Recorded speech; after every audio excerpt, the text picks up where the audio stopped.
अब इसमें क्या होता है कि हमारे पास कंट्रोल ऑफ लिपिड की डाइजेशन पढ़ना है, जो कि इंपॉर्टेंट है। इसमें कोलिकोसाइटोकाइनेज आ रहा है, जिसे हम CCK कह रहे होते हैं। ये हमारे ड्यूडेनम जेजुनम में प्रोड्यूस हो रहे होते हैं। स्मॉल पेप्टाइड हार्मोन बनाते हैं, जिसे कोलिकोसाइटोकाइनेज कहते हैं। ये लिपिड्स की प्रेजेंस में पार्शली डाइजेस्ट हो रहे हैं प्रोटीन रीजन अपर स्मॉल इंटेस्टाइन में। जैसे एंटर होता है ना स्मॉल इंटेस्टाइन में, CCK के रिलीज हो जाता है। इसका काम क्या होता है, इसने डाइजेशन करवानी है, ठीक होगा।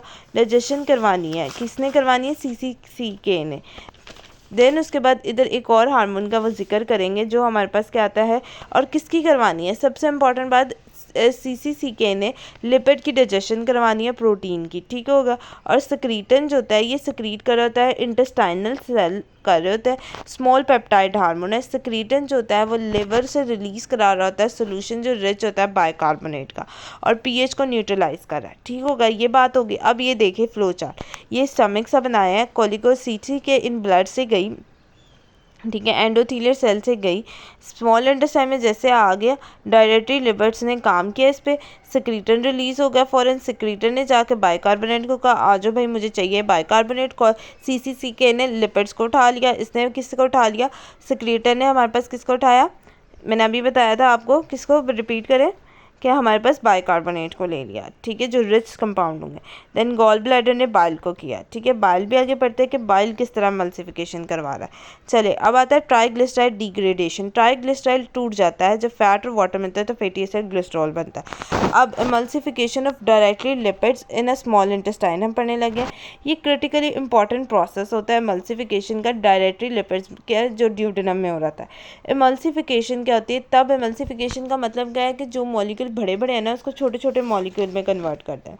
लार्ज मॉलिक्यूल को स्मॉल मॉलिक्यूल में कन्वर्ट करें ताकि एंजाइम जो है वो इंक्रीज़ करे सरफेस एरिया, और लाइपेज उसके ऊपर काम कर सके, एंजाइम अपना काम उस पर कर सके।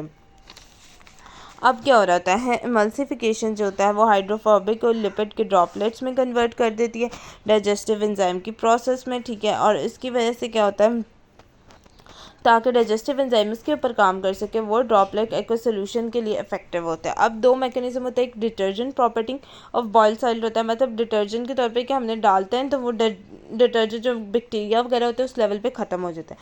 और मैकेनिकल मिक्सिंग हो रही थी, peristalsis up downward and upward movement के फूड अच्छी तरह मिक्स हो जाए, ठीक है। इमल्सिफिकेशन बाइल सॉल्ट की तब हो रही होती है जब हमारे पास डायरेक्टली लिपिड पार्टिकल जो होता है और एक्वस ड्यूडेनल कॉन्टैक्ट दोनों आ रहे होते हैं ना आपस में कॉन्टैक्ट में, तो वहाँ पे जाके ना हमारे पास क्या हो रही होती है, बाइल सॉल्ट आता है। और इसका काम क्या होता है कि लिपिड पार्टिकल को स्टेबलाइज रखना और इतना स्मॉल कर देना कि वो दोबारा मिल के जुड़ ना सकें, मतलब हम तोड़ें हैं चीज़ों को। इतना बाइल सॉल्ट आया मल्सिफिकेशन एजेंट के साथ, उसने डायरेक्टली लिपिड पार्टिकल को एक्वस ड्यूडल कॉन्टैक्ट में इतना स्टेबलाइज करना है कि वो इतना छोटा छोटा कर देना है कि वो दोबारा जुड़ ना पाए, ठीक हो गया। इसे कहते हैं कि मल्सिफिकेशन कर दी बाइल लिपिड की। अब डिग्रेडेशन जो होती है वो डायरेक्टली लिपिड्स की पेंक्रियाटिव एंजाइम में 3 कार्य होता है। एक होता है हमारे पास डाइजेशन टैग की करना, ठीक हो गया। दूसरा हमारे पास आता है कोलिकोएस्टाइल एस्टर फास्फोलिपिड्स की।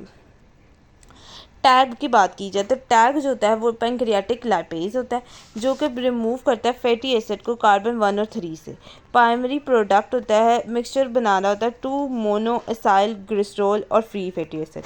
क्या हुआ, टैग ने 1 और 3 से निकाला तो बचती कौन से 3 कार्बन, आप इमेजिन कर ले है ना, तो उसने 1 और 3 कार्बन को रिमूव कर दिया तो क्या बचा, दूसरी कार्बन एक रहेगी। तो हमने कहा 2 मोनो एसाइल, एसाइल तो पहले हमें पता है ट्राइग्लिसराइड है तो एसाइल ग्लिसरॉल बन गई फैटी एसिड आ।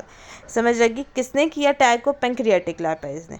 अब हमने टैग को पढ़ लिया कि उसकी डिग्रेडेशन कैसे कर ली। अब कोलिकोल एस्टर्स की पढ़ने लगे, कोलिकोएस्टाइल की। इसकी डिग्रेडेशन जो होती है ये जो होती है ये हमारे पास डायरेक्टरी कोलेस्ट्रॉल होता है, ठीक हो गया, जो कि हमारे पास प्रेजेंट होता है 10 to 15% एस्टारिफाई फॉर्म में, ठीक हो गया, एस्टर की फॉर्म में प्रेजेंट होता है। अब इसकी हाइड्रोलाइज जो होती है वो पेंक्रियाटिक कोलेस्ट्रो एस्टर हाइड्रोलीज करा रहा होता है, ठीक है, जिसे हम कहते हैं कोलिको एस्टर। और हमारे पास बनता है क्या, कोलेस्ट्रॉल बनेगा फ्री फैटी एसिड। देखो कोलिको एस्ट्राइल ईस्टर है हमारे पास, इसको हमने तोड़ा तो कोलेस्ट्रॉल बन गया और हमारे पास फ्री फैटी एसिड आ गया, ठीक होगा। फास्फोलिपिड्स की डिग्रेडेशन की बात की जाए तो फास्फोलिपिड जो होते हैं हमारे पास किस तरह करते हैं, एक होता है हमारे पास पेंक्रियाटिक जो कि रिच होता है प्रो एंजाइम फास्फोलाइपेज जिसे A2 कह रहे होते हैं, प्रो फास्फोलाइपेज A2 आ रहा होता है। फास्फोलाइपेज A2 को रिमूव करता है एक फैटी एसिड से, कार्बन 2 से फास्फोलिपिड, और लीव कर देता है लाइजोफास्फोलिपिड्स, जो एक्टिवेट करता है ट्राइपेप्सिन को और बाइल सॉल्ट के लिए ऑप्टिमम एक्टिविटी होता है। फास्फोलिपिड डिग्रेडेशन पैंक्रियाटिक जूस में रिच होती है। प्रोएंजाइम होता है फास्फोलिपिड जिसे A2 कह रहे होते हैं। A2 रिमूव करता है दूसरे कार्बन को फास्फोलिपिड से, जिससे लाइजोफास्फोलिपिड ट्राइपेप्सिन और ऑप्टिमल एक्टिविटी होता है। इस फ्लो चार्ट को भी आप देख लें कि हमारे माउथ से हुई थी, चेंज होकर स्टमक में आई, ठीक है। स्टमक के बाद डाइजेशन क्या हुई, वहाँ पे टैग और small other short medium chain बन गए, बाइल सॉल्ट मल्टीफाई हो गए, पेंक्रियाज में गए, फिर ब्लड में गई, काइमोपेक्टिन रेस्टिफाई हो गया, primary product free fatty acid 2 monomers हमारे पास बन गए, ठीक हो गया। देन उसके बाद हमारे पास आता है अब्जॉर्प्शन ऑफ लिपिड और इंटेस्टाइन म्यूकस सेल। अब क्या होगा, अब्जॉर्प्शन करवानी है लिपिड्स की इंटेस्टाइनल म्यूकोजल सेल में। फ्री फैटी एसिड या फ्री कोलेस्ट्रॉल या 2 मोनोएसाइलग्लिसराइड जो प्राइमरी प्रोडक्ट बना, हमने जिसको अभी तोड़ फोड़ के लेके आए उसे जेजेनम में ले आए। अब यहाँ पे क्या होती है, पल्स प्लस बाइल सॉल्ट और फैटी एसिड जो होता है ADE फैट सॉल्युबल जो होते हैं, वाटर सॉल्युबल नहीं है। Vitamin C fat soluble vitamin है, मिक्स होते हैं मिजाल से। मिजाल जो होती है एक डिश शेप क्लस्टर होती है एम्फोटेरिक लिपिड की, जिसे हम पॉलीसेक्स भी कह रहे होते हैं। ये हमारे पास क्या कर रही होती है, हाइड्रोफोबिक ग्रुप जो होता है उसके अंदर लेके हाइड्रोफिलिक आउटसाइड कर देती है। हाइड्रोफिलिक बाहर की तरफ होगा, अंदर क्या क्या हाइड्रोफोबिक, इसकी वजह से ये सॉल्युबल होते हैं वाटर में, ठीक हो गया, जिसे हम कहते हैं मिक्स मेजील सेल्स, ठीक हो गया। देन उसके बाद आपने कहना है कि रीसिंथेसाइज करवाना है अपने टैग को, टैग एंड ऑलेस्टाइल एस्टर मिक्स करवाना है। इसमें मिक्सचर ऑफ लिपिड ऑब्जर्व हो रहा होता है हमारे पास, किसमें, एंट्रोसाइट्स में, और माइग्रेट कर रहा है एंडोप्लाज्मा रेटिकुलम में, वेयर बायोसिंथेसिस हो रही होती है, कॉम्प्लेक्स लिपिड की टेक प्लेस हो रही होती है। शॉर्ट और मीडियम चेन लिपिड जो होते हैं फैटी एसिड के, वो कन्वर्ट हो रहे थे कोएंजाइम के डेरिवेटिव में, जो कि हमारे पास रीएस्टेरिफाई हो रहा था 2 मोनोएसाइल ग्रुप में, ठीक होगा।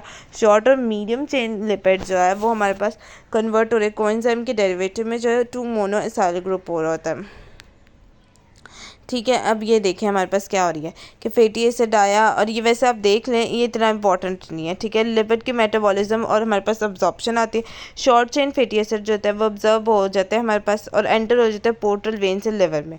अब जो फैटी एसिड जो हमारे पास मोर देन 10 कार्बन होता है वो रीसिंथेसाइज हो रहे होता है ट्राइग्लिसराइड से, और वो कन्वर्ट होते हैं chylomicron and pass to lymphatic system, ठीक हो गया। जो हमारे पास फैटी एसिड एंटर हो रहे होता है लिवर में, वो ऑक्सीडाइज होकर एनर्जी बना रहे होता है अदर स्टोर। 45% हमारे पास ये पी लिपिड, 35 ट्राइग्लिसराइड, 15 आ जाता है, ठीक है, और 5% फ्री होता है हमारे पास, ठीक है। लिपिड के माल अब्जॉर्प्शन की वजह से क्या हो रहा होता है, इंक्रीज़ हो रही थी लिपिड्स की fat vitamin essential fatty acid जो होते हैं फेसेस में आने लग जाते हैं, जिसे हम सटोरिया कह रहे होते हैं, जो हमारे पास लिपिड डाइजेशन में मसला लेकर आए। डिसऑर्डर ऑफ लिपिड्स क्या होते हैं, ये क्या due to familial lipoprotein lipase deficiency होती है, ऑटोसोमल रिसेसिव होते हैं, इफेक्ट कर रही थी 1 से 1000 पीपल में, इन्वॉल्व कर रही थी हाइड्रोलिसिस VDL होता है। Gross elevation of plasma triglyceride accumulation होता है, अनक्लियर काइमोपाइक्रोन पार्टिकल अकर, ठीक होगा। इसमें जो सबसे इंपॉर्टेंट हमारे पास आ जाती है चीज़ वो आती है कि डाइजेशन किस तरह हो रही है, कि स्टमक से स्टार्ट हो रही है, फिर वो क्या क्या हार्मोन्स रिलीज़ हो रहे हैं, सिक्रीटेड गैस्ट्रिक हार्मोन, लिंग्विन, लाइपेज, सारी चीज़ें आपको बताना ज़रूरी है। और बाकी जो है वो ये आप ये कर लें, ठीक है। ये डाइजेशन वाली स्लाइड जो हमारे पास 20 और 21 स्लाइड है, ये अच्छे से आप लोग कर लें। देन उसके बाद हमारे पास जो आ जाती है ना, ये लाइपोप्रोटीन भी इम्पॉर्टेंट टॉपिक है, ठीक है। वीडियो अच्छी लगी हो तो लाइक शेयर एंड कमेंट कीजिए।